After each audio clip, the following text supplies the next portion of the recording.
Bonsoir, bonsoir à toutes et à tous.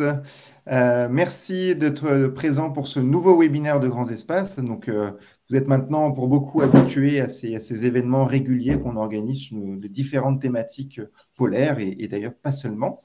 Ce soir, on aborde une thématique qu'on n'avait pas encore abordée lors de nos webinaires, qui est la thématique du Nunavut.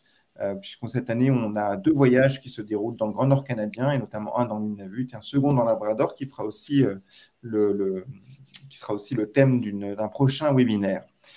Et ce soir, pour parler de cette région très spécifique, on a Christian Kempf, que la plupart d'entre vous connaissent déjà, qui est le fondateur de Grands Espaces, bien sûr, mais qui est aussi un scientifique qui a exploré beaucoup de régions polaires arctiques pendant de nombreuses années. Ça fait maintenant plus de 50 ans qu'il explore ces régions polaires. Et c'est aussi un auteur de livres qui font autorité dans un bon nombre de domaines polaires, sur l'ours polaire notamment. Il a fait aussi la carte touristique sur le Spitzberg et sur le nord-est Groenland plus récemment. Et il avait aussi reçu des mains de Valéry Giscard d'Estaing la médaille de l'exploration. Donc il va nous parler un petit peu aussi aujourd'hui de cette thématique-là, et avec Christian aujourd'hui pour l'accompagner, Pierre Tavernier, qui a guidé pour Grands Espaces pendant une dizaine d'années, mais qui avant tout a passé 41 ans chez Météo France et qui est un diplômé en langue et culture de l'Arctique oriental canadien, avec quand même un domaine de recherche très spécifique qui nous intéresse ce soir aussi, puisque c'était sur l'impact du changement climatique sur les peuples inuits. Alors, c'est quelqu'un qui est très spécialisé aussi dans le monde de la glace, parce qu'il a passé un hivernage notamment dans la base antarctique à Dumont-d'Urville comme météorologiste, mais il a fait aussi plusieurs missions polaires, notamment au Groenland, donc en terre de Baffin, à Ilulissat aussi, et avec des missions d'études, notamment sur le savoir inuit sur la glace. Donc vraiment une connaissance assez particulière à la fois sur la glace et sur ces populations de ces régions. Et donc ce soir, on va parler du Nunavut, aussi bien de l'aspect géographique, de l'aspect naturel, et puis revenir un peu sur cette histoire, sur cette culture inuite qu'on va aussi découvrir au long de nos voyages Grands Espaces cette année, là-bas, donc en Nunavut. Donc je vais laisser la parole à Christian pour démarrer ce webinaire, et je vais donc lui laisser la place. Je t'en prie, Christian. Merci et bonjour à toutes et bonjour à toutes, bonjour à tous. Je vais intervenir au départ. Le corps de ce webinaire sera géré par Pierre Tavernier. Je dis Pierre parce qu'on se connaît depuis près de 20 ans, ou plus de 20 ans. Pierre était des tout premiers guides quand nous avons lancé Grands Espaces, et il est toujours là. Et ensuite, j'interviendrai parce qu'il y aura automatiquement des questions sur qu'est-ce qu'on peut voir comme animaux, où est-ce qu'on peut voir des ours, etc., etc. Donc, j'interviendrai de nouveau sur la faune. Et vous le savez, vous en avez l'habitude, on interviendra également à la fin. Exactement, Mathieu répondra à vos questions, mais en même temps, Mathieu se fera l'écho de questions qui reviennent régulièrement. Pour ma part, je voudrais vous parler de la carte qui est à l'écran. Contrairement à l'Antarctique, vous le savez, l'Arctique est géré, possédé par 5 États. Alors évidemment, nous connaissons, nous autres, surtout le Spitzberg de Svalbard, l'archipel du Svalbard, qui est géré par la Norvège et qui est certainement le plus beau résumé de l'Arctique. Je crois qu'il faut être tout à fait clair. Des montagnes avec des glaciers, une faune pour les régions polaires abondantes, et puis un lieu extrêmement chargé d'histoire, mais aucun Inuit, aucun des 34 peuples qui sont dans la couronne de l'Arctique n'a pu aller au Svalbard, parce que venant principalement de l'ouest, ils se sont retrouvés sur la côte est du Groenland, ils ont mis un pied sur la banquise et hop, les voilà partis au sud. En fait, l'énorme courant transpolaire et puis le courant qui vient de ce qu'on appelle la gyre de Beaufort aussi, ces courants vidange, si je puis dire, l'Arctique, et on ne peut pas aller à pied du Groenland au Spitzberg. Donc le Spitzberg, voilà ce qui lui manque, et voilà déjà une raison pour laquelle on va aller au Canada et au Groenland, évidemment. Ensuite, vous avez le Groenland, cette énorme île de glace de plus de 2 millions de kilomètres carrés, avec une calotte qui fait plus de 1,7 million de kilomètres carrés, qui recouvre 79% du territoire. C'est la plus grande calotte après celle de l'Antarctique. Et vous devinez ainsi que nous allons au Groenland, je vous l'ai dit, parce qu'il y a 56 000 personnes qui habitent là. Il y a beaucoup d'Inuits, beaucoup de communautés, 70-80 communautés, mais surtout, c'est le pays de la glace, c'est le pays des icebergs géants. Nulle part ailleurs en Arctique, on a des icebergs aussi impressionnants. Il y a 4-5 grands fleuves de glace et on en verra un. Celui du glacier dit de Jakobshavn ou Kujalleq ou le fjord Kangia. Bref, sur 70 km, vous avez des amoncellements d'icebergs et nous allons nous réjouir en partant vers le Nunavut. Ensuite, nous avons également un pays dont je parle très peu maintenant, c'est la Russie. Mais Russie et Alaska ont cette caractéristique d'être somme toute ce qu'on appelle en anglais, ce qui est courant, le Arctic Slope, la pente arctique. Comme vous le voyez, il n'y a pas de blanc dans ces pays. Il y a de la banquise, mais il n'y a pas de montagnes élevées. Les grandes montagnes du Groenland ont 3700 mètres d'altitude. En terre de Baffin, dans le Nunavut, on a 2000 mètres d'altitude ou plus. Au Spitsberg, on a 1717 mètres d'altitude. Et le fait qu'il y ait des montagnes au Groenland, au Nunavut, et principalement en terre de Baffin, aussi, fait que nous ayons donc non seulement de la glace de mer, mais aussi de la glace de terre, c'est-à-dire des calottes, des glaciers et donc des icebergs. Et enfin, il y a le Canada. Alors, vous allez me dire, mais pourquoi n'allons-nous pas souvent au Canada? D'abord, je voudrais vous dire que nous avons organisé déjà des voyages au Canada, vers le passage du Nord-Ouest, vers le Grand Nord canadien, ponctuellement. Mais il y a deux choses qui ont fait que Grands Espaces ne soit vraiment pas beaucoup intéressé au Canada, pour le moment. Premièrement, la distance. Pour aller dans l'Arctique canadien, il faut soit des vols charters extrêmement longs, il n'y a pas de vol régulier, soit alors il faut passer par le sud du Canada, Montréal, Toronto, etc., Ottawa, pour aller avec des prix extrêmement importants vers le nord du Canada. Donc, comptez environ 2500 € de plus pour un voyage au Canada. C'est une raison qui a été importante pour nous et pour vous, en fait. La deuxième, elle est plus de stratégie. C'est que nous avons décidé pour le moment de positionner moins notre bateau amiral, le Shan Nova, au Spitsberg, de positionner plus au Groenland. Et puis bon, la carte le montre, le Groenland est plus proche du Canada que le Spitsberg. Et de ce fait-là, il est normal pour nous d'inclure maintenant l'Arctique canadien dans nos programmes. En revanche, j'ose vous le dire, nous allons le faire cette année. J'ai envie de dire, profitez-en. L'année prochaine, nous allons laisser le Shan Nova sur la côte est du Groenland, qui pour moi est la côte la plus extraordinaire, je dois vous le dire. Et nous allons peut-être le repositionner par la suite. Mais l'an prochain, le Shan Nova ne sera pas sur le Canada. En revanche, il y a un autre bateau qui est le Nanook, qui est un petit bateau. Et, il n'est pas aussi grand que le Shan Nova.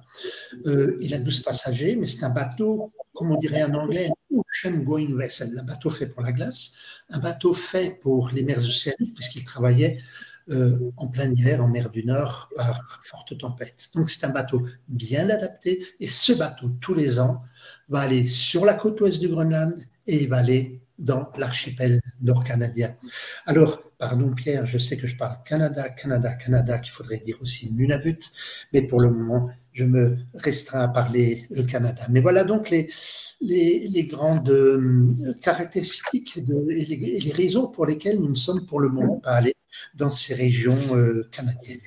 Ensuite, je voudrais vous dire que ce qui nous pousse en revanche à vous emmener dans ce nord canadien, ce ne sont pas, comme certains peuvent le faire, des grandes idées de passage du nord-ouest ou des choses comme ça. Le passage du nord-ouest, oui, nous le faisons sur le Nanook, mais nous n'allons pas jusqu'en Alaska. Vous le voyez sur cette carte. Et toutes celles et ceux qui étaient sur un passage du nord-ouest ont toujours été extrêmement émoustillés par les premiers 1000 marins, ou plusieurs centaines de 1000 marins, jusque dans la région de Resolute Bay, qui est au centre de l'archipel nord-canadien, un peu plus bas également, parce que c'est là que se trouvent les restes de cette terrible expédition de John Franklin. Mais ensuite, vers l'île de Victoria, Banff et vers l'Alaska, ma foi, on est au large, On voit quelques bœufs musqués de temps en temps, et c'est plat.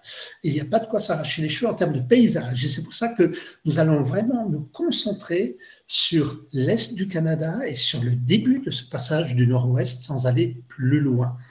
Il va de soi que quand on organise un passage du Nord-Ouest, il faut aussi penser à revenir. Nous allons certainement le faire dans les années à venir, un moment ou un autre. Mais pour le moment, nous nous concentrons sur les points forts qui sont la terre de Baffin, cette grande île qui court depuis au sud de la baie d'Hudson jusqu'au nord vers cette île Bilote que j'ai bien connue dans les années 80, puisque j'ai travaillé en termes de scientifique.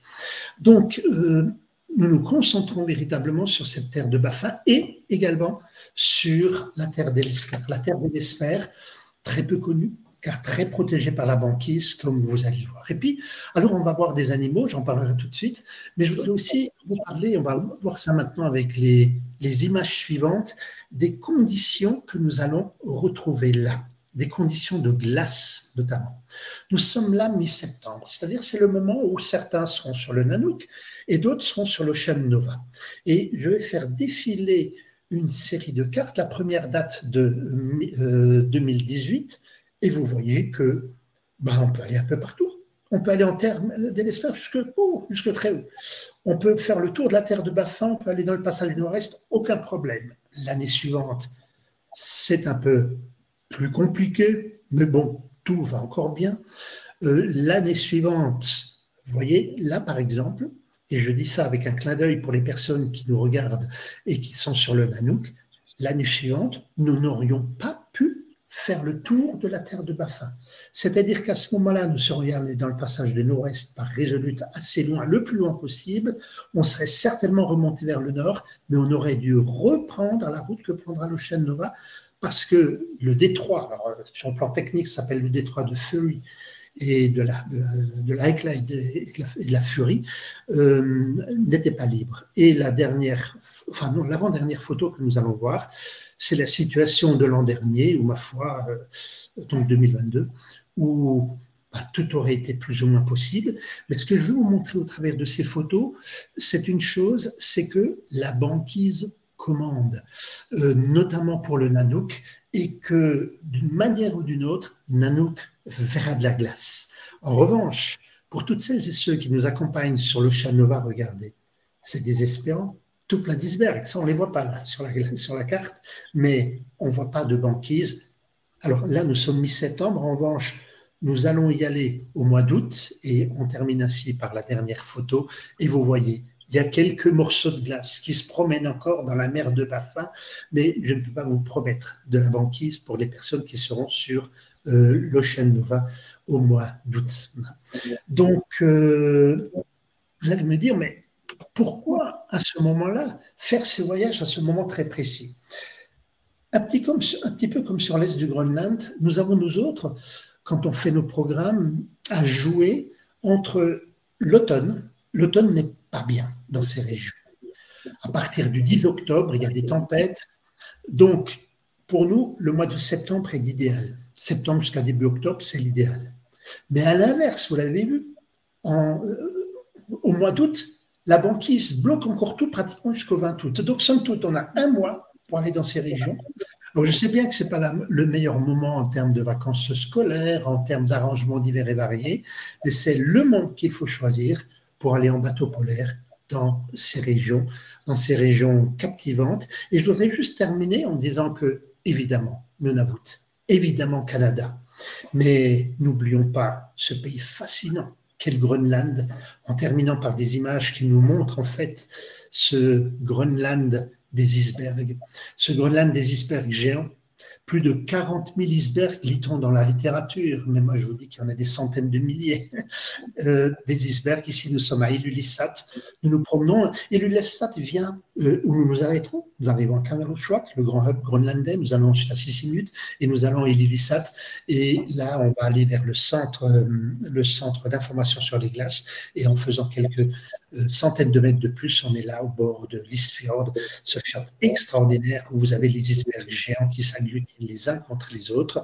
Et ensuite, nous allons vers un endroit qui est cher à Pierre, mais il ne prendra pas le temps, je pense, d'en parler, mais il lui est tellement cher, parce que c'est là que tu as passé des hivers et bien du temps, la région de Kekartak et surtout la région du glacier Eki. C'est là où, à partir de 1948-49, les expéditions polaires françaises ont établi leur camp de base avec des travaux extraordinaires dont on vous parlera. Ça a été une épopée fabuleuse et nous serons devant ce glacier. Alors, une petite parenthèse, cette photo d'abord n'est pas un montage, elle a été réalisée et nous l'avons achetée à un collègue danois et il montre le Shell Nova par rapport à un autre petit bateau et d'autre part c'est pas un montage, c'est un effet de zoom qui fait croire que le bateau est tout proche de la falaise de glace. Un bateau restera toujours entre 400, 600 voire 800 mètres d'une falaise de glace.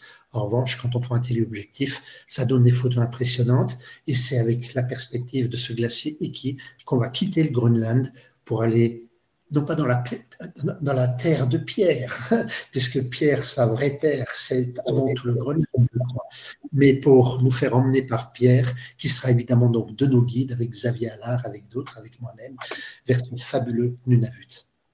Et Pierre, je te laisse la parole très volontiers. Merci beaucoup, Christian. Merci. Alors, bien, bonsoir à toutes et à tous.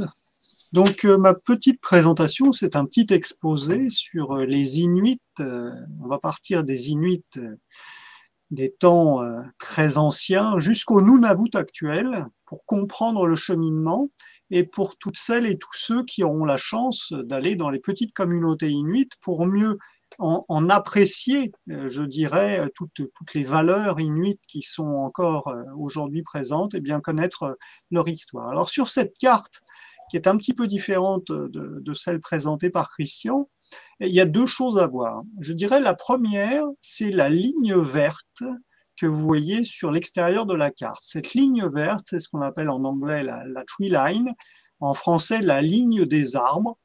Et cette ligne des arbres délimite deux territoires. Et si vous regardez du côté de l'Amérique du Nord, eh bien, au sud de cette ligne verte, c'est la partie arborée, c'est ce qu'on appelle la taïga, donc il y a des arbres.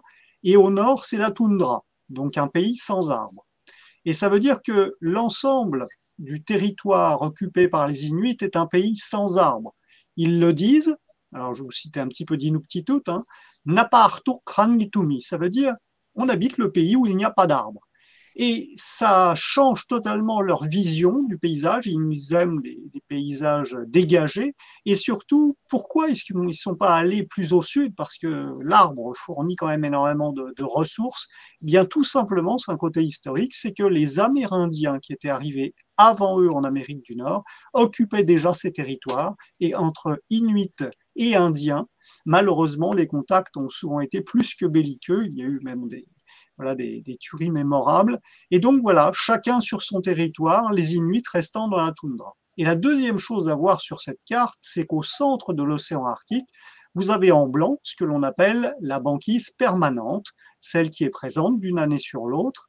Et vous voyez qu'elle laisse un peu d'eau libre le long des côtes. C'est effectivement là où on peut, les bonnes années, circuler par le passage du nord-ouest. Quelquefois, malheureusement, comme l'a montré Christian, eh bien, la glace va bloquer les passages entre les îles du haut Arctique canadien. Alors, la deuxième image, c'est pour vous montrer qu'en plein hiver, eh bien, la situation change. Chaque hiver, le soleil disparaît. Le soleil disparaît dès le 21 septembre au pôle Nord et en 3 mois, il a atteint le cercle polaire. Et pendant cette période où il n'y a pas de soleil, l'atmosphère se refroidit, l'océan superficiel se refroidit, la mer gèle et on a donc une banquise saisonnière, celle qui se forme chaque année et qui donc va englober un grand territoire puisque ça va couvrir environ 15 millions de kilomètres carrés et tout ce que vous voyez en blanc, eh bien c'est gelé. C'est gelé, regardez au premier plan, vous avez les Aléoutiennes, eh bien c'est gelé au sud du détroit de Bering, au nord des Aléoutiennes, c'est gelé au nord du Japon, la mer d'Okhotsk qui est gelée, et puis de l'autre côté, côté Groenland, eh bien il y a de la glace sur toute la côte est, il y en a beaucoup sur la côte ouest, et puis toute la partie canadienne est prise par la glace de mer, y compris toute la baie d'Hudson. Et ça, ce côté glace qui va apparaître tous les hivers et qui va, pour la partie la plus nordique, durer pendant 8 mois, eh bien, ça a façonné ce peuple inuit qui est indubitablement le seul peuple de la banquise de notre planète. Alors, pour bien comprendre comment ces Inuits se sont adaptés, voilà un dessin, c'est l'œuvre d'un artiste canadien, Inuit, il s'appelle Inuk Manumi. Alors je parlerai de l'art Inuit tout à l'heure parce que c'est quelque chose de tout à fait fascinant. Eh bien, je laisse aux Inuits le soin de représenter ce qu'était le mode de vie de leurs ancêtres. Le savoir des Inuits, c'est de savoir que les mammifères marins ne disparaissent pas lorsqu'il y a de la banquise, mais ils vivent dessous. Là où les explorateurs, les premiers Européens sont arrivés, ils n'ont vu qu'un désert de glace, on dit on va mourir de faim, il n'y a rien à manger. Les Inuits, eux, savaient, depuis 1000 ans, que sous la banquise, eh bien, passent des mammifères, mais que ces mammifères ont besoin de respirer. Et au premier plan, vous apercevez cette espèce de petite taupinière qui est en fait le trou de respiration d'un phoque qui l'entretient tout l'hiver pour pouvoir respirer. Eh bien, les Inuits ont appris à déceler cette minuscule ouverture dans la glace. C'est le diamètre d'une pièce de monnaie, hein, le sommet de cette petite taupinière, c'est minuscule. Eh bien voilà, l'œil, l'observation des Inuits, savoir où le phoque vient respirer. Et ensuite c'est la patience, qui est une des 3 premières vertus des Inuits. Les Inuits donc se postaient au-dessus d'un trou de respiration et attendaient des heures, voire une journée entière, sans bouger, en attendant qu'un phoque vienne respirer. Et ce phoque va leur procurer tout le nécessaire. Voilà pourquoi Paul-Émile Victor a parlé de civilisation du phoque. Le phoque leur donne une nourriture, une viande extrêmement riche en protéines, qui procure instantanément de la chaleur quand on la consomme. La graisse fournissait la matière pour la lampe à huile, et donc fournissait la lumière et la chaleur dans l'igloo ou dans l'habitat de pierre d'hiver, et la peau fournissait les vêtements. Donc tout était consommé dans le phoque, et le phoque était vraiment l'animal principal. Et c'est grâce à cette technique que les Inuits ont pu vivre sur la banquise. La deuxième chose, c'est se déplacer sur la banquise, toujours un dessin d'Inuk Manumi, et il nous montre que les Inuits, eh bien, depuis 1000 ans, ont domestiqué des chiens, alors des chiens qui autrefois étaient des loups, hein, eh bien ces chiens domestiqués leur permettent de se déplacer sur de très grandes distances. Alors première question qu'on me pose souvent, me disent, mais il y a des traîneaux, donc on suppose que les patins sont en bois dans un pays où il n'y a pas d'arbres. Oui, mais si vous avez en mémoire la carte de l'Amérique du Nord, les grands fleuves comme le Mackenzie et autres charrient des troncs d'arbres depuis les forêts jusqu'à l'océan Arctique, et les Inuits, en fait, sans avoir d'arbres sur leur territoire, trouvaient des troncs qui étaient entièrement ébranchés, sans racines ni rien, et ces fortunes de mer leur fournissaient les matériaux pour les traîneaux. Mais ils sont si ingénieux, les Inuits, que même quand ils n'avaient pas de bois, ils étaient capables de faire un traîneau simplement avec une peau.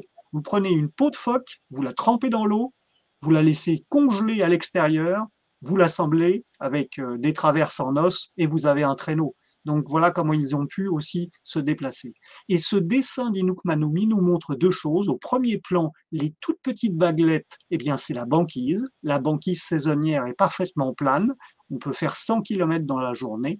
Alors qu'au second plan, vous apercevez des collines enneigées. Ça, c'est l'arrière-pays, la côte, l'intérieur des terres. Et là, malheureusement, là où il y a du relief, le vent chasse la neige et il est compliqué de se déplacer puisque à des endroits, il n'y a plus de neige et à d'autres endroits, il y a des combes où il y a 2 ou 3 mètres de neige. Donc, on progressait sur la banquise. Voici une gravure d'un explorateur du 19e siècle et qui montre qu'au 19e, eh bien, on trouvait des villages d'iglous, c'est-à-dire de maisons de neige sur la banquise. Les Inuits s'installaient carrément sur la banquise puisque la nourriture se trouvait sous la glace et donc ils étaient à proximité. On aperçoit donc ces igloos, on aperçoit au premier plan des phoques qui ont été capturés et puis sur un igloo situé à gauche, on aperçoit un traîneau et puis on aperçoit un kayak. Kayak, donc embarcation des Inuits. On va voir un petit peu plus. Voilà alors ça, c'est une lithogravure, puisque depuis les années 1957, fin des années 50, début des années 60, les Inuits se sont mis à pratiquer ce genre d'art, la lithogravure. Et voilà une lithogravure qui représente la construction d'un kayak. Alors on se servait de bois flotté pour faire les grandes membrures, et puis par contre, à l'intérieur du kayak, on utilisait, ça pouvait être du saule nain ou d'autres petites espèces d'arbustes. On utilisait tout ce qui était disponible. Ça, c'est un autre trait de la culture inuite, c'est utiliser au maximum et toutes les ressources que fournit l'environnement. Et le résultat, eh bien, le résultat, c'est ceci, un kayak. C'est une embarcation fabuleuse, puisque faite avec des matériaux trouvés sur place, on recouvre l'ossature, le squelette du kayak qui est en bois avec des peaux de phoque. Il faut entre 3 et 5 peaux de phoque pour faire l'enveloppe du kayak. Et puis, il y a des choses qui interrogent. Quelle est cette chose noire derrière le kayakiste? Eh bien, c'est un avatarque. Un avatarque, c'est un flotteur. C'est aussi une invention des Inuits. C'est-à-dire qu'on prend une peau de phoque, lorsqu'on a capturé un phoque, on le vide entièrement et on va insuffler de l'air et on va avoir une sorte de gros ballon. Et ce gros ballon, ça va être le flotteur qui va permettre de garder en visuel là où est le mammifère marin que l'on a capturé. Mais là encore, ça ne suffit pas, parce que les mammifères marins, c'est compliqué de les capturer. Eh bien, les Inuits se sont perfectionnés, et au lieu d'avoir des épieux ou des lances, ils ont inventé le harpon à tête détachable, qui permettait, la pointe se fichait dans l'épiderme du beluga, du petit rorqual commun, qui était la plupart du temps capturé, et cette pointe restait fichée, au contraire d'une lance ou d'un épieu que l'animal aurait facilement arraché. Eh bien, cette pointe restait fichée. Et à la pointe, il y avait une longue lanière, et à cette lanière, eh bien, on allait mettre... Alors ici, vous voyez que pour propulser le harpon, on se servait aussi d'un propulseur. Alors c'est cette petite baguette de bois qui fait la longueur d'un bras humain et qui va prolonger le mouvement du bras. Et donc ce propulseur va en fait amplifier le mouvement. Ça permettait donc aux Inuits de lancer le harpon à de très grandes distances. Et donc le résultat, là vous voyez un avatarque. Alors juste un petit clin d'œil, avatarque, le flotteur. Eh bien quand les Inuits ont créé le Nunavut, ils ont créé un centre culturel qu'ils ont appelé avatarque, tout simplement pour dire, bien voilà, la culture, c'est ce qui flotte encore à la surface, c'est ce qui survit de la culture inuite. Donc on a choisi le même mot. Et puis voilà une autre lithogravure qui est intéressante. Voilà comment on pratiquait la chasse aux mammifères marins. Donc on harponne l'animal, il y a une courroie, et puis au bout il y a un flotteur, et l'animal va se fatiguer, et après quelques heures, eh bien, on va retrouver le flotteur et au bout du flotteur, il y aura l'animal. Ça veut dire qu'avec ce système de chasse, on ne perdait jamais l'animal qui était harponné. Aucune perte. Au contraire de l'époque où on a introduit le fusil, où là, il y avait hélas beaucoup d'animaux perdus. Et puis ici, nous avons un noumiarque, embarcation collective.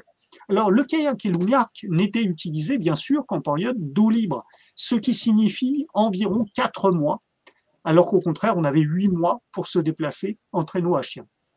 L'oumiarque était fait de la même façon avec un squelette en bois, mais avec des peaux très épaisses, des fois des peaux de morse ou des peaux de phoque barbu, hein, très épaisses, et on y logeait toutes les femmes, les enfants, les chiens, et donc c'était véritablement une embarcation qui était pleine à ras-bord, et il fallait avec cette embarcation eh bien, naviguer d'un site à l'autre. Alors pourquoi est-ce que l'on migrait?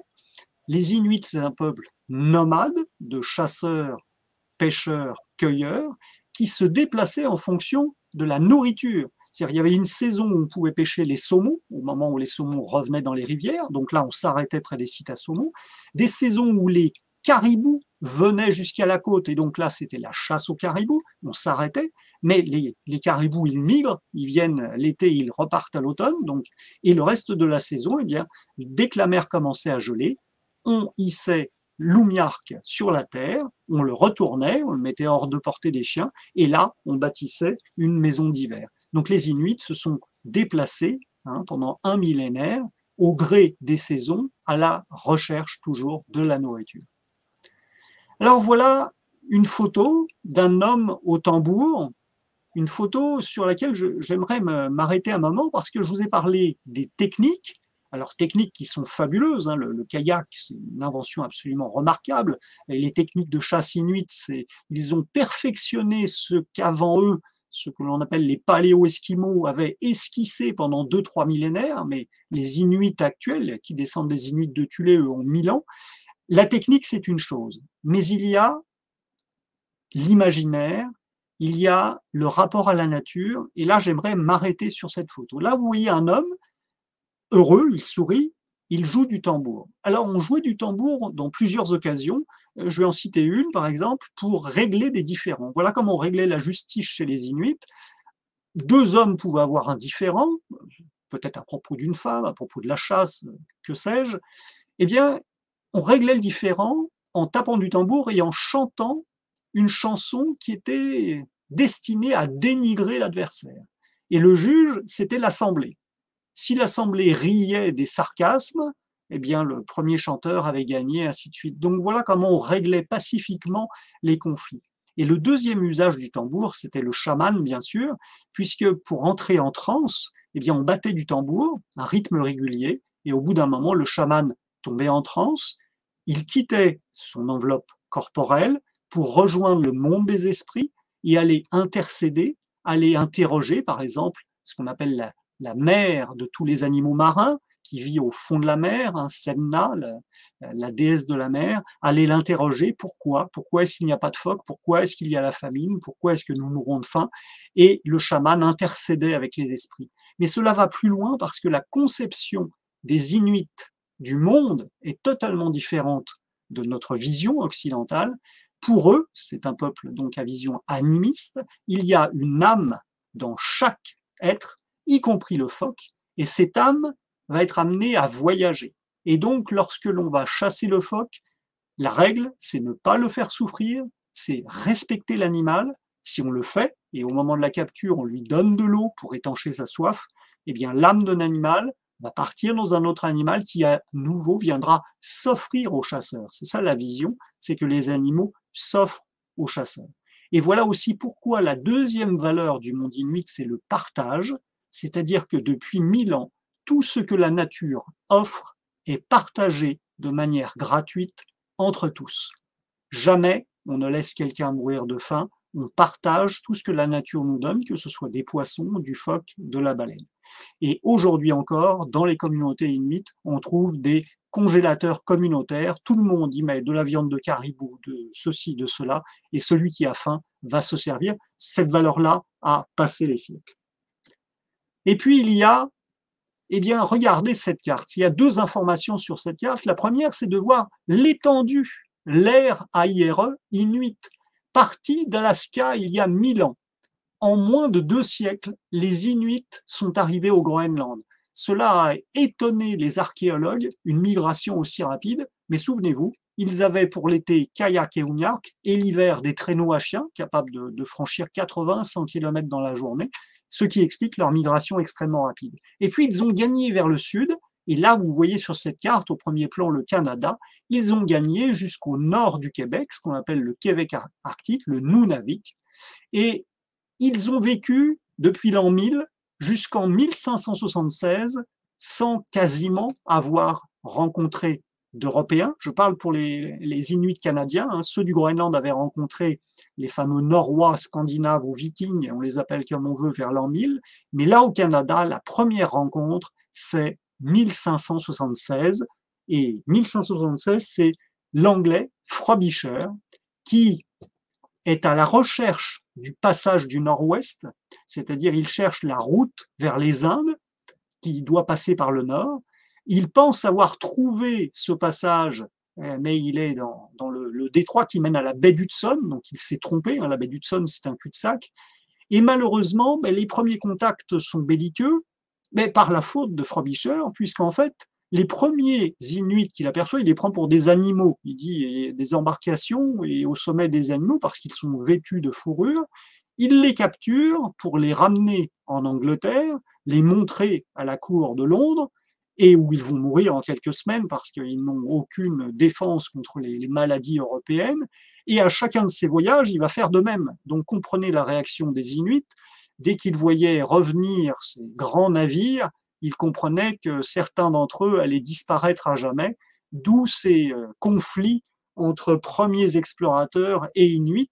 Et ils ont été malheureusement très nombreux, les Inuits, à être déportés, enfin kidnappés, pour être emmenés dans les cours européennes, pour être exhibés, presque comme des animaux sauvages. Et puis le deuxième acteur, après les explorateurs, ce sont les commerçants. Très tôt, les commerçants se sont installés au Canada et ont commencé ce qu'on appelle donc la traite des fourrures. Ici, on voit avec un Indien. Et l'acteur historique principal de cette traite des fourrures, eh bien, c'est la compagnie de la baie d'Hudson qui a été créée dès 1670.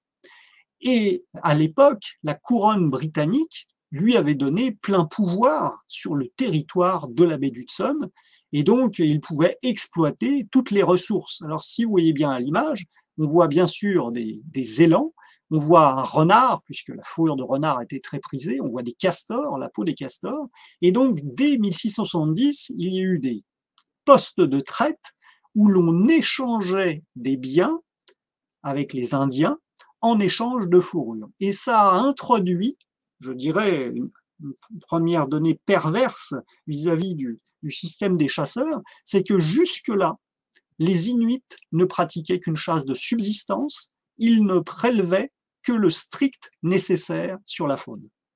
Juste le nécessaire, parce qu'ils savaient que s'ils en prélevaient trop, il n'y en aurait plus l'année d'après. Donc ils prélevaient juste le nécessaire.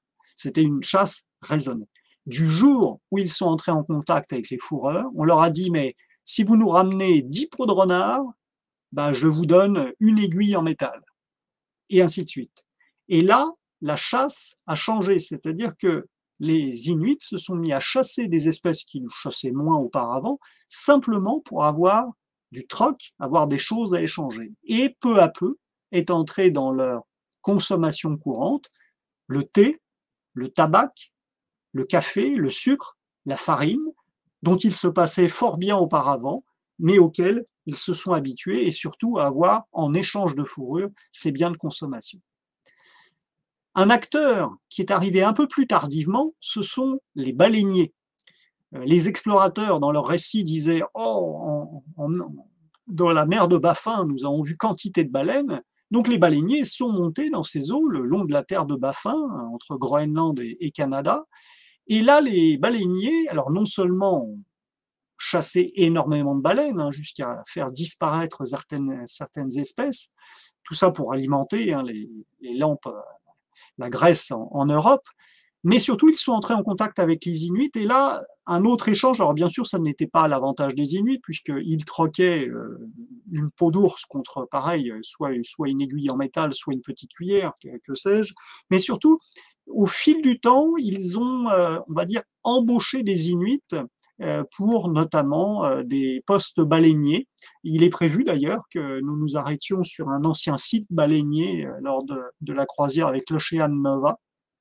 Et donc ça, c'est une époque importante qui a débuté vers le milieu du 19e siècle et qui s'est poursuivie tard, enfin jusqu'au 20e siècle.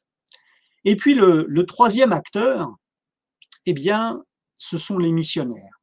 Ici, vous avez un petit fascicule que j'ai eu la chance de trouver où l'on voit, regardez le dessin du bas, on voit une église au milieu des igloos.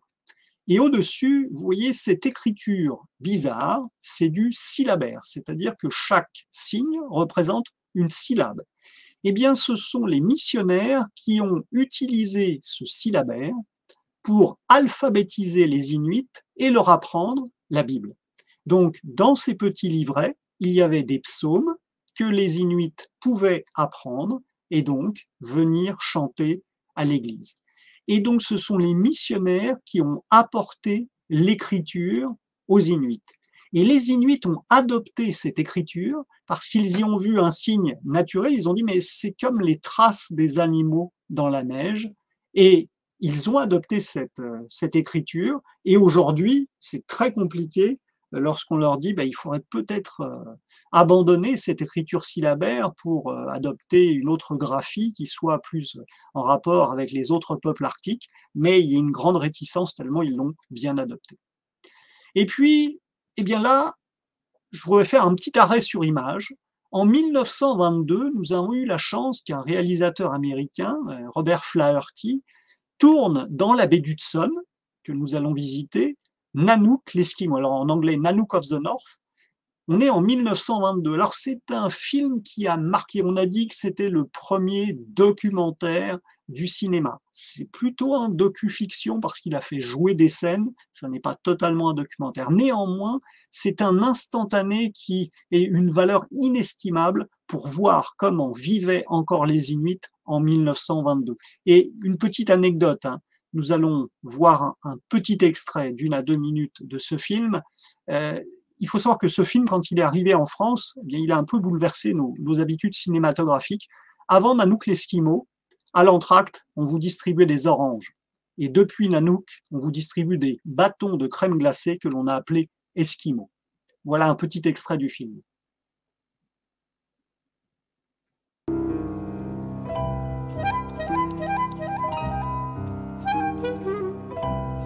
Alors je commente ici, vous voyez, c'est la fin de l'hiver. On descend l'Oumiark, l'embarcation collective, jusqu'à la côte. Et là, vous voyez l'Oumiark en mouvement, et vous voyez le nombre de personnes. On voit les femmes qui portent les enfants dans leur dos, dans leur manteau qui s'appelle un maoti. On a mis à sécher des bottes et on va naviguer comme ceci d'un site de pêche ou de chasse à un autre.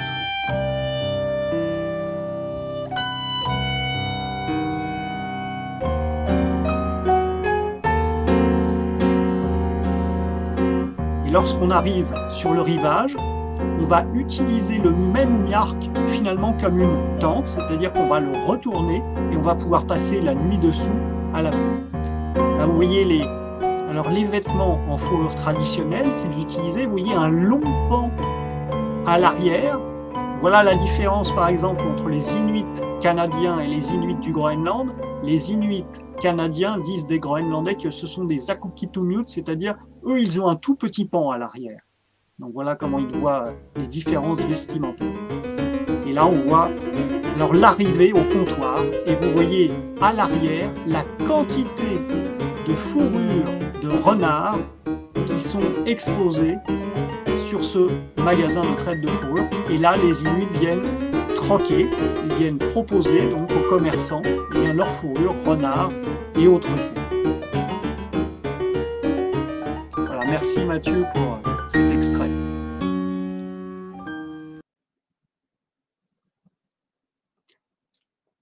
Voilà, j'espère que c'est un film que vous avez tous vu. Alors, je peux vous dire que sur toutes les croisières que nous faisons, je présente ce film parce qu'il y a énormément à dire. Voilà. Il y a énormément à dire sur ce film. Et donc, à chacune de nos croisières en pays inuit, je ne manque pas de faire une soirée spéciale sur Nanook l'Esquimau et d'en commenter. Je peux en commenter pendant des heures, tellement il y a de belles choses à voir. Et puis, nous sommes arrivés déjà, 1922, nous arrivons à la Seconde Guerre mondiale, et là, plusieurs événements qui vont conduire à la création du Nunavut. La première, c'est que pendant la Seconde Guerre mondiale, il y a eu un pont aérien entre les États-Unis et l'Europe, et puis il y a eu la construction de cette fameuse ligne de défense, ce qu'on appelait la DEW Line, Distant Early Warning, et là, c'est en plein territoire inuit que l'on a implanté des postes militaires avec des radars chargés de détecter toute menace qui viendrait du nord. Et cette DEW Line qui a continué pendant la guerre froide, puisqu'il fallait écouter et voir si un danger pouvait venir de l'autre côté de l'océan Arctique, donc c'est-à-dire l'URSS. Et donc, malheureusement, l'implantation de ces postes a fait une intrusion sur le territoire inuit, à savoir qu'ils ont dû débarquer des centaines, des milliers de militaires qui se sont installés sur leur territoire, qui avaient un style de vie différent, qui apportaient de l'alcool et autres, et ça a provoqué un certain traumatisme chez beaucoup d'Inuits qui se sont sentis en quelque sorte un peu envahis sur leur propre terre qu'ils pratiquaient depuis 1000 ans, même s'il n'y avait pas de démarcation, de signe de propriété. Un autre événement, c'est que dans les années 1950, le gouvernement fédéral s'intéresse enfin à ce grand nord déshérité, ce désert arctique, et choisit d'avoir une scolarité pour les Inuits, et c'est ce qu'on appelle le système de pensionnat, d'envoyer les autochtones, donc que ce soit des Inuits ou des Amérindiens, dans les villes du Sud pour les couper, ces enfants, de leurs parents, leur apprendre l'anglais et qu'ils oublient leur langue. Et c'était véritablement une politique de déculturation.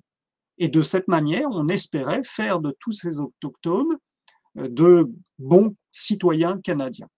Et ça a provoqué de terribles traumatismes puisque des familles inuites entières n'ont pas revu leurs enfants avant 7 ou 8 ans, et quand ils revenaient, ils ne comprenaient plus la langue maternelle, et c'était vraiment une coupure pour la transmission de la culture.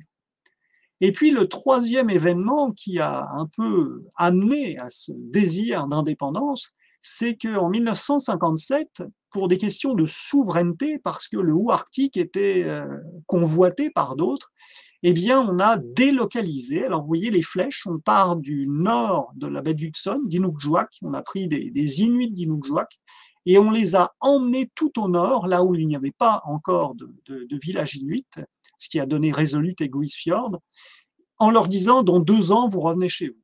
Et on les a abandonnés. Et on les a abandonnés sur un territoire où il faisait beaucoup plus froid que chez eux, où la recherche de gibier était beaucoup plus difficile, et où donc malheureusement les conditions de vie ont été terribles. Il y a eu beaucoup d'Inuits qui ont perdu la vie et ou leur santé.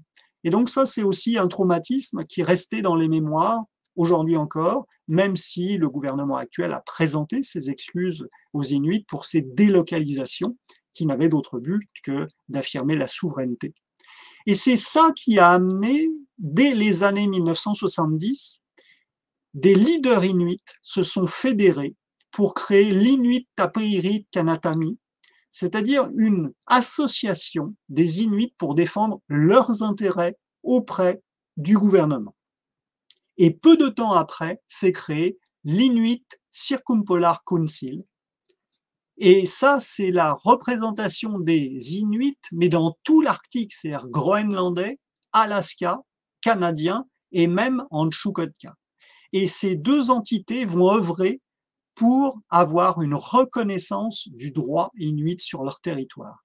Et là, c'est vraiment une des vertus des Inuits, c'est la patience. Parce que des discussions avec les politiques, il y en a eu beaucoup, et ils ont réussi en 1993 à faire acter le fait qu'on allait scinder les territoires du Nord-Ouest en un nouveau territoire qui s'appellerait le Nunavut, qui signifie notre terre. Nuna, c'est la terre, Vut, c'est le possessif, notre terre, et le nom lui-même sonne comme une affirmation de territoire.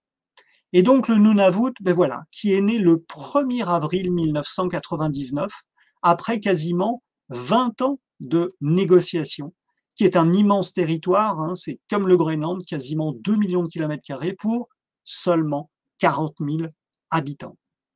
Alors, il s'est doté d'un drapeau sur lequel on reconnaît un symbole fort, au premier plan en rouge, l'Inukshuk qui est, vous le verrez dans le paysage, en allant dans l'Arctique, vous voyez des Inuksuit, c'est le pluriel, dans le paysage, et vous dites, qu'est-ce que c'est que cette petite construction, des cairns laissés par des randonneurs? Non, non, non.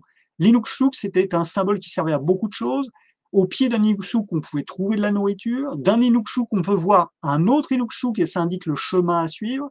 Et quand il y avait des Inuksuit rapprochés, c'était pour guider les caribous vers un endroit de la côte où on pouvait les capturer. Donc l'Inukshuk, c'est un symbole fort. Inukshuk, ça veut dire ce qui ressemble à un homme. C'est un empilement de pierres qui figure une silhouette humaine et auquel les caribous se laissaient prendre puisque ils allaient là où les chasseurs les emmenaient. Et donc voilà le Nunavut actuel avec 26 communautés. Nous allons en visiter plusieurs, que ce soit sur le Nanook ou bien sur le Cheon Nova. Nous avons cette chance. Et aujourd'hui, on pourrait dire, mais voilà, le Nunavut a été créé en 1999. Et qu'est-ce que ça a changé? Eh bien, c'est un gouvernement autonome.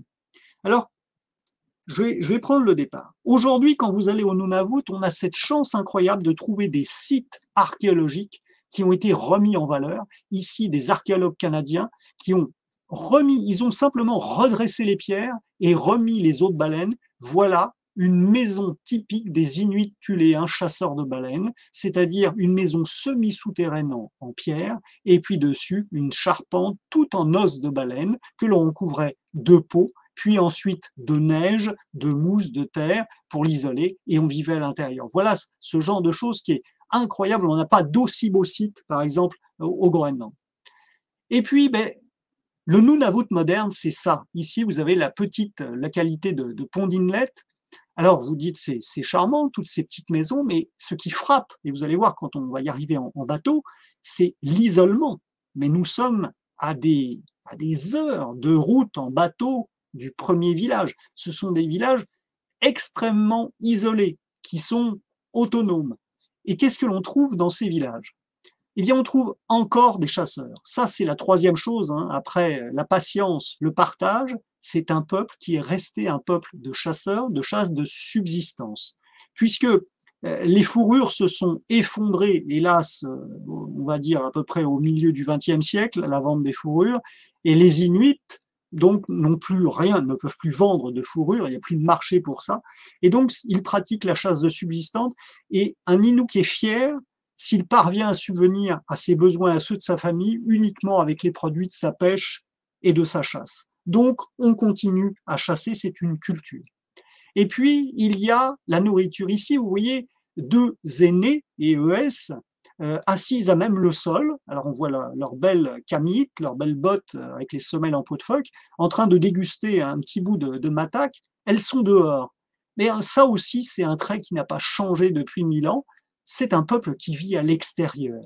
C'est-à-dire, on est étonné avec l'immensité de ce territoire qu'ils aient encore le besoin, en sortant de leur petit village, d'aller en pleine, alors on va dire toundra. Et bien en fait, ils passent tout leur été à ça, aller sur un camp, on va pêcher le saumon, on va chasser le caribou, on va ne serait-ce ne rien faire, mais être à l'extérieur. C'est un peuple qui vit dehors, sila, silami, à l'extérieur, et qui va se nourrir des produits du territoire. Et puis, il y a un renouveau. Les missionnaires avaient interdit les chants de gorge parce qu'ils jugeaient ça profane. Et donc, on a réintroduit, dès la création du Nunavut, on a remis les chants de gorge, les fameux katajait. Là, vous voyez deux jeunes Inuits qui s'adonnent. C'est un jeu vocal. On se répond l'une l'autre. La première qui rit a perdu. C'est un jeu extrêmement gai. Et puis, une technique qui est tout à fait étonnante. La deuxième chose, c'est le retour du tambour. Là aussi, les tambours avaient été interdits par les missionnaires, puisque c'était le tambour des chamans. Tous les tambours avaient été brûlés. Eh bien, il y a un renouveau du tambour. Et aujourd'hui, on voit par exemple un groupe féminin qui va donc se produire avec les tambours. Donc là, il y a un renouveau culturel depuis qu'ils s'en mettent. Il y a les jeux inuits. Alors ça étonne toujours les gens, mais depuis 50 ans, on pratique les Arctic Winter Games, qui réunissent des autochtones de tout l'Arctique, et on pratique notamment des jeux traditionnels inuits, qui sont des jeux de force, d'agilité. Ici, vous avez un jeu avec une courroie, bien sûr, il s'agit de réussir à tirer son adversaire. Eh bien, sachez qu'ils ont lieu aujourd'hui encore. Ils ont lieu en 2023 d'ailleurs au Canada. Et alors, un petit clin d'œil, les médailles que vous avez, regardez la forme des médailles, c'est le hulu, c'est-à-dire le couteau traditionnel des femmes inuites depuis 1000 ans. Ce couteau en forme de demi-lune, voilà la récompense pour les participants. Et j'aimerais dire que le renouveau culturel des Inuits au Canada, ça passe aussi par l'audiovisuel. Regardez ce film, j'espère que vous l'avez tous vu, Atanarjuat, la légende de l'homme rapide. C'est un film de Zacharias Kunuk, du Nunavut, avec des acteurs inuits. C'est un film 100% inuit, réalisateur, acteur. L'histoire elle-même est, on va dire, elle a des siècles derrière elle. Eh bien, mine de rien, présenté à Cannes en 2001, il a obtenu la Caméra d'Or. Les Inuits, dans tous les domaines, peuvent être très performants. Et enfin, je terminerai là-dessus, la sculpture. En 1950, alors il faut savoir que les Inuits ont toujours sculpté, par exemple, des petites amulettes pour les protéger. Ces amulettes ne tenaient pas beaucoup de place. On les portait à même la peau pour se protéger du mauvais temps, ou ainsi de suite. Et puis, peu à peu, eh bien, on a sculpté la stéatite. Et là, vous voyez par exemple la fameuse déesse de la mer, sculptée en stéatite. Ici, vous voyez un ours dansant. Alors, Christian, qui est un spécialiste de l'ours, il dit les ours ne dansent pas. Ben non, mais les Inuits voient dans un ours dansant tout simplement le chaman qui habite l'ours et qui est en train de danser. Ça, c'est une figure qui a énormément de succès auprès des collectionneurs d'art.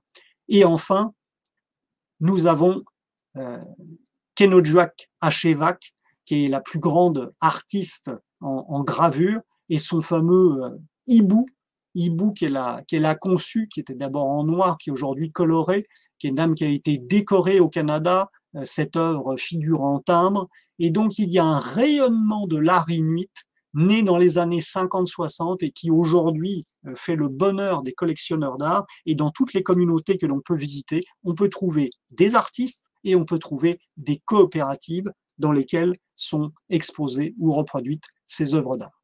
Et je terminerai simplement avec le sourire de ces jeunes Inuits qui nous ont accueillis à Pond Inlet avec visiblement un très grand plaisir à partager leur culture renouvelée, parce que depuis 1999, leur langue, l'Inuktitut, est la langue officielle sur leur territoire. Ils sont à nouveau maîtres de leur destin. Voilà, j'en ai fini. Merci beaucoup, Pierre. Christian, ton micro est désactivé. Je t'invite à le réactiver. Ouais. Merci, Pierre. Et puis, c'est l'occasion pour moi de terminer cette présentation en parlant un petit peu de la faune. Et puis, tu as parlé d'ours.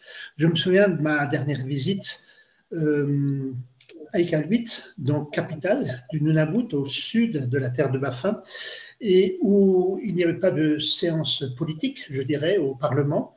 Et on a visité le Parlement. Et devant la chaire, je dirais, devant le lieu où l'orateur s'exprime, il y a deux objets. Pardon de parler d'objets. Il y a la Bible et un ours dansant. Et véritablement cette idée de l'histoire avec les Pères Oblats, avec d'autres qui sont allés dans ces régions, et puis l'ours qui est omniprésent. L'ours qui, selon une étude qui a été faite par une université canadienne, les deux universités Calgary et Edmonton dans l'Alberta, en 2015, montre que la première des motivations range les motivations, je dirais, touristiques de croisières expéditions et de voyages dans l'Arctique. Et la première motivation, c'est l'ours. Alors, est-ce qu'on va voir des ours? Alors, pour les personnes qui sont sur le Nanook, j'ai envie de dire oui, sauf s'il y a du brouillard tout le temps, vous en verrez. Pour nous autres, sur l'Ocean Nova, vraisemblablement, avec deux limites.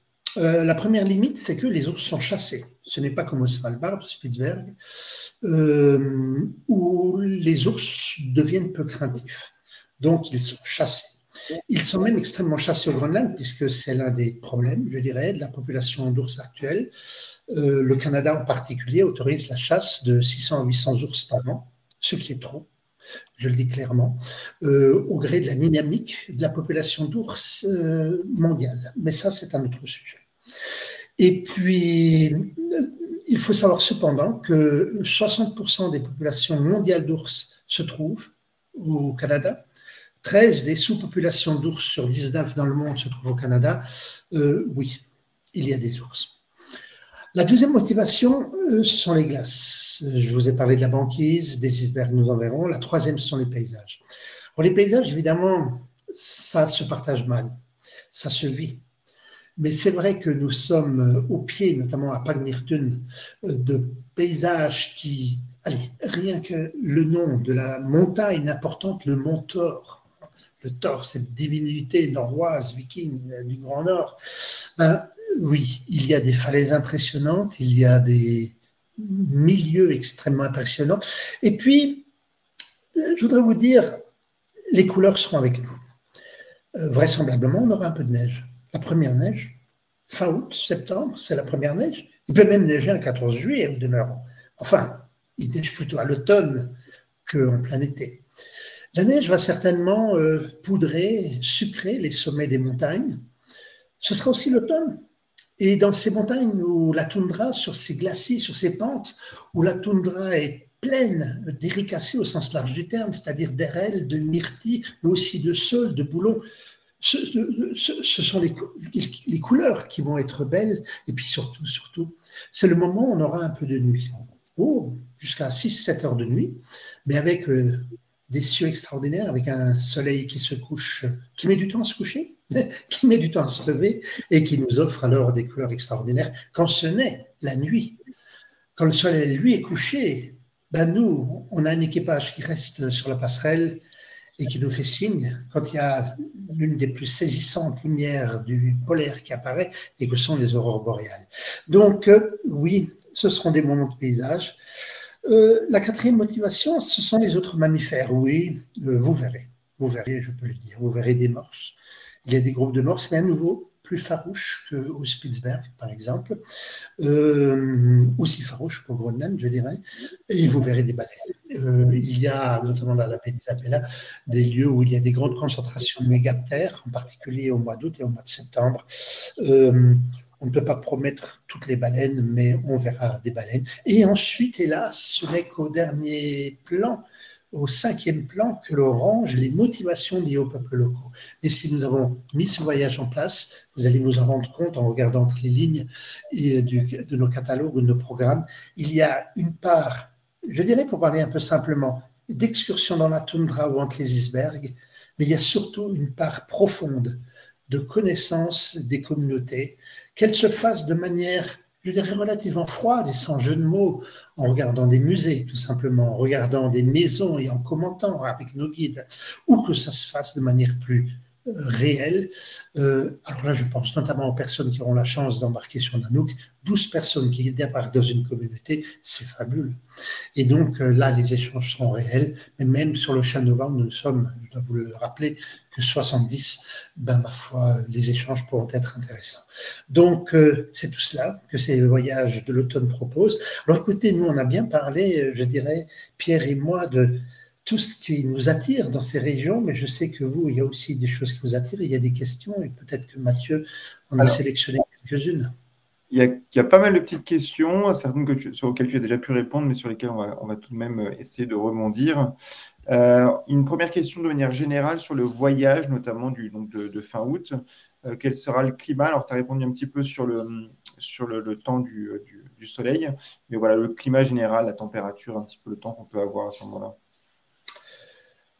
J'ai deux réponses. La première, très honnête, je ne sais pas. C'est comme si vous me demandiez qu'est-ce qu'il fait comme temps en France en septembre. Non, je vous le dis avec beaucoup de sincérité, quoi. Attends, sur ce, septembre, c'est septembre. Donc, il y a trois choses. Premièrement, une température moyenne, allez, 8-15 degrés, 15 quand il fait bon. Il y aura des séquences à temps variable, là je ne me mouille pas, hein. Mais c'est vraiment vrai. Je dirais, si vous allez sur l'Est, sur le Groenland d'Est, au mois de juillet, je vous dis beau temps. Voilà. Si vous allez au Spitzberg, je vous dis un tiers de beau temps, un tiers de mauvais temps. Bon, là, c'est un petit peu pareil.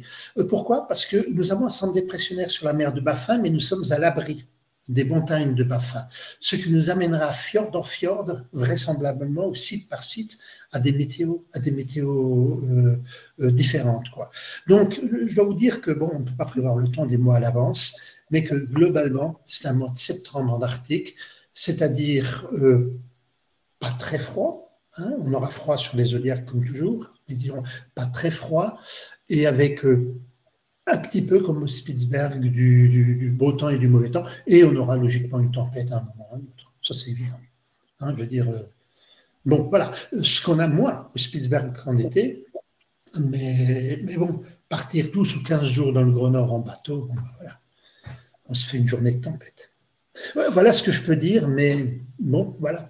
De même qu'on ne peut pas véritablement prévoir le mouvement des glaces, on peut voir quelques morceaux de banquise avec le Chat-Nova. Je vous l'ai montré, ça peut être complètement ouvert. Je ne sais pas encore. C'est en général, enfin la météo, vous le savez, ça c'est Pierre qui devrait répondre. Hein. D'ailleurs, pourquoi j'ai répondu moi bêtement? C'est Pierre qui devrait répondre. La météo, on la connaît avec une assez bonne visibilité, je dirais 24 à 48 heures avant. Ben, le reste, c'est plus de la prédiction que de la prévision, quoi. Merci beaucoup. Alors, on a une question. Alors, j'ai un petit problème avec Pierre, je crois, j'arrive pas à Ah, si. J'ai une question pour revenir sur les Inuits, qui était sur comment se fait l'apprentissage des enfants. Est-ce qu'il y a une équivalence d'école? Pierre, peut-être que je pense que Alors, ton micro est coupé. Voilà, c'est bon. C'est bon? OK. C'est bon, Oui, parfait. oui, bien sûr, bien sûr. Il y a une scolarité. Et justement, la création du Nunavut en 99 a totalement repensé le système de scolarité, puisqu'il fallait y inclure des notions sur la culture inuite. Donc la langue, l'inuktitut est devenue la langue officielle, ensuite c'est l'anglais. Il n'y a guère que 1% de francophones au Nunavut, 30% qui parlent l'anglais et un peu plus de 60% en langue maternelle inuktitut. Mais oui, oui, il y a une scolarité qui est calquée sur le système canadien. Voilà. Bon, par contre, il y a de l'échec scolaire et puis il y a toujours cette difficulté dès que vous voulez accéder à des études supérieures, il n'y a pas d'autre moyen que de s'exiler dans les grandes villes du Canada. Et donc, ça veut dire quitter sa communauté, quitter sa famille. C'est souvent un frein pour mener des études supérieures. Mais sinon, oui, le système scolaire est tout à fait comparable. Merci. Une autre petite question. Alors, c'est une question un peu plus générale. Est-ce qu'on peut leur donner quelques références de livres pour connaître un peu mieux l'histoire des Inuits? Alors, j'ai envie de dire que sur le Nunavut, il y a un livre plus que d'autres qui se détache. Je donne le titre, mais je vais le taper aussi dans le chat. Ce livre, c'est Printemps Inuit, Naissance du Nunavut, qui est un livre de Michel Terrien, qui est la référence pour l'Inuktitut canadien, qui a enseigné la langue. Elle a été mon enseignante en langue à l'INALCO pendant des années. Et c'est un livre dans lequel s'exprime énormément d'Inuits. Ce sont des témoignages et vraiment, on a un merveilleux aperçu de la culture inuite et du combat pour la naissance du Nunavut. Donc, je conseille ce livre avant le voyage. Printemps Inuit de Michel Terrien.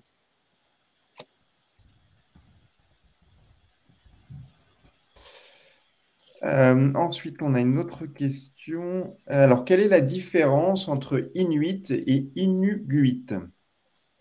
Ah, alors Inuit, c'est le terme général qui recouvre les 120 000 Inuits de l'Arctique. Mais après, ces Inuits ont des appellations locales. Au Groenland, il y en a déjà 3. Donc, la plupart, ce sont des Kalaallit.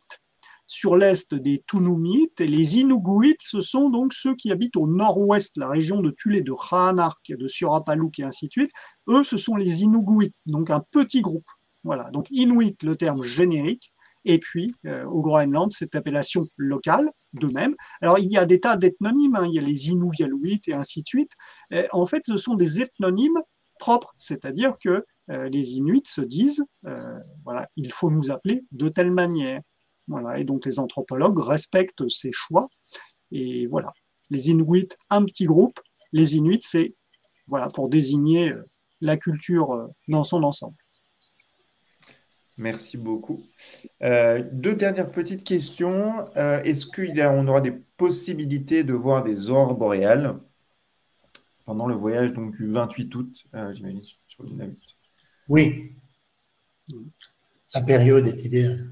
Et la latitude à laquelle nous nous trouvons est idéale. Oui, à partir du moment où il y a des nuits. Ensuite, je dois vous dire avec beaucoup de modestie que je n'ai pas regardé le calendrier des intensités boréales, mais aurorales.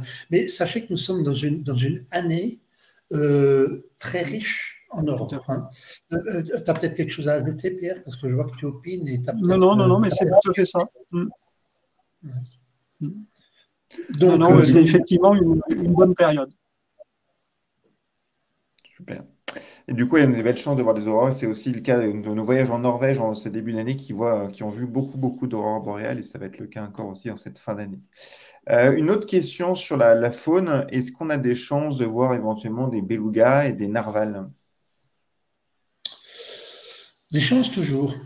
La région de Pangnirtun, le fjord de Pangnirtun, alors pour voir sur une carte, il y a un grand fjord qui est l'ex-Frobisher Bay et puis avec Iqaluit, où nous irons. Et juste avant, il y a un autre fjord profond qui va dans les montagnes de la terre de Bafin et dans lequel se trouve Pangnirtun. Et au bout de ce fjord, le fond de ce fjord, le bout de ce fjord, je dirais, est connu pour avoir une population assez stable. Alors on n'est pas sur le salon non plus, hein, c'est pas garanti sur fracture, mais une population assez stable de belugas, hein, ou baleines blanches comme on dit, mais enfin, ce sont des dauphins, donc de belugas. Ensuite, il m'est arrivé d'en voir à Kekitarjoa, qui m'est arrivé d'en voir dans la baie d'Isabella, comme si je disais, j'en ai vu en baie du Roi, au Spitzberg. Hein. Bon, ce sont des baleines côtières et on les voit quand on est en bord de côte. Ensuite, les narvals, deux choses. Premièrement, ce sont des animaux quand même extrêmement farouches. On est obligé, c'est la moindre des choses, nous nous invitons dans des pays à respecter des zones d'exclusion. Et quand nous faisons des demandes, il y a dans notre équipe une personne spécifiquement en charge des demandes auprès. Pour tout vous dire, il y avait 17 autorisations avant, maintenant il n'y en a plus que 9, mais bon, il faut entre autres demander au service canadien de la faune, il faut demander aux communautés locales, il faut demander au gouvernement du Nunavut, etc., beaucoup d'autorisations. Et de manière générale, dans les zones où il y a des narvals, nous n'avons pas le droit, nous autres, d'y aller. Parce que les Inuits se réservent, je dirais, le droit de les tuer, ou plus exactement, ils n'ont pas envie que nous, avec nos moteurs, etc., nous leur fassions peur. C'est valable aussi bien d'ailleurs sur l'est du Groenland, au sud-est du Groenland, que dans la région de Ranark, Tulé, qu'au Canada. Donc, peu de chances de voir des narvals, même si nous sommes, par exemple, la région entre l'île Bylot et la terre de Baffin, est un grand passage de narvals. On peut en voir, mais pas garanti.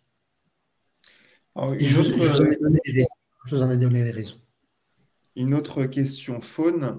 Est-ce qu'on a des chances, est-ce que le bœuf musqué, l'observation du bœuf musqué est assurée? Je réponds juste rapidement déjà. Bon, la partie du moment où c'est de la faune sauvage, déjà, on ne peut jamais assurer une observation de faune sauvage. Après, c'est une région de bœufs musqués. On peut voir des bœufs musqués. Et là, Christian, je te laisse intervenir sur. Bœuf musqué, caribou, oui. Alors, je ferai une différence avec le nanook. L'anouk, c'est évident. Je veux dire, alors bon, encore une fois, les bœufs musqués sont chassés, hein. Moins que sur le Groenland de l'Est, qui a 40% de la population mondiale et où les Inuits s'en donnent à cœur joie, si je puis dire, c'est vraiment leur base, quoi. C'est à la fois leur mouton et leur bœuf, quoi, et leur cochon. Voilà. Bon, mais au Canada moins, mais ils sont quand même chassés, hein, donc on n'en verra pas bien, on les verra pas aussi bien pour ceux qui ont déjà fait des voyages dans le parc national du nord-est du Groenland, c'est là qu'on les voit le mieux. Ils sont chassés, mais quand même pas trop. Enfin, ils sont chassés, mais pas trop, je dirais. En revanche, quand on va sur l'île de Devon, sur l'île d'Ellesmere, oui, le bœuf musqué fait partie de l'image d'Épinal de ces lieux. Je pense notamment à un homme qui a accompagné quelques-uns de nos voyages, Vincent Munier, qui a fait ses films et ses photos de loups polaires avec les bœufs musqués en terre d'Ellesmere, quoi.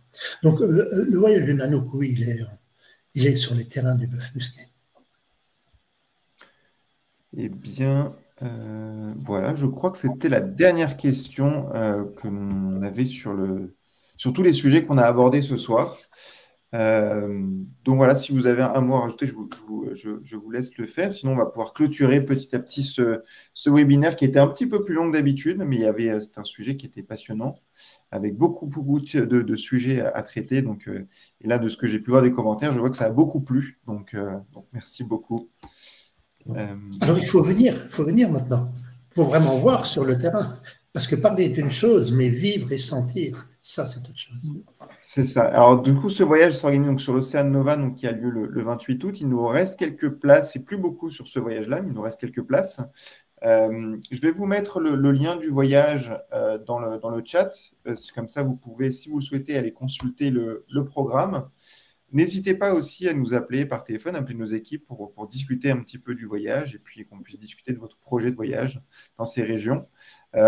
L'année prochaine, en 2024, le voyage sera… Alors, on va faire un voyage similaire dans la même région, mais qui sera seulement à bord du Nanook. L'Océan Nova, à cette époque-là, sera plutôt sur l'Est groenlandais, qui est une région aussi tout à fait magnifique, comme l'a dit Christian, qui est sa préférée, mais c'est vrai que c'est une région qui est tout à fait incroyable. Donc voilà, en tout cas, n'hésitez pas à nous contacter si vous avez des questions sur ce voyage, encore une fois.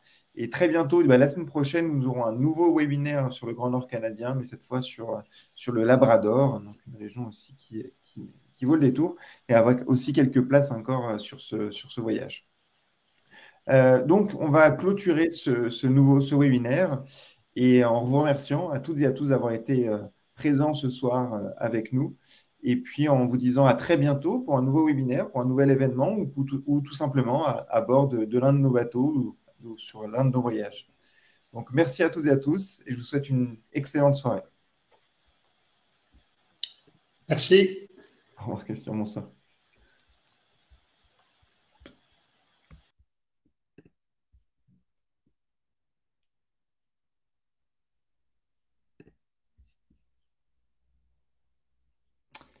Alors, juste une petite information que j'ai oubliée, tant que j'ai encore quelques personnes ici. Vous recevrez le lien du webinaire en replay. Donc, enfin, le replay de ce webinaire, vous le recevez automatiquement à la fin, une fois qu'il sera terminé. Et puis, pour les prochains webinaires, voilà, il vous suffit d'être inscrit à notre newsletter, notre lettre d'information, pour pouvoir recevoir tous les événements qu'on organise et vous y inscrire. Donc, voilà, sur ces derniers mots, je vous souhaite une excellente soirée et à très bientôt.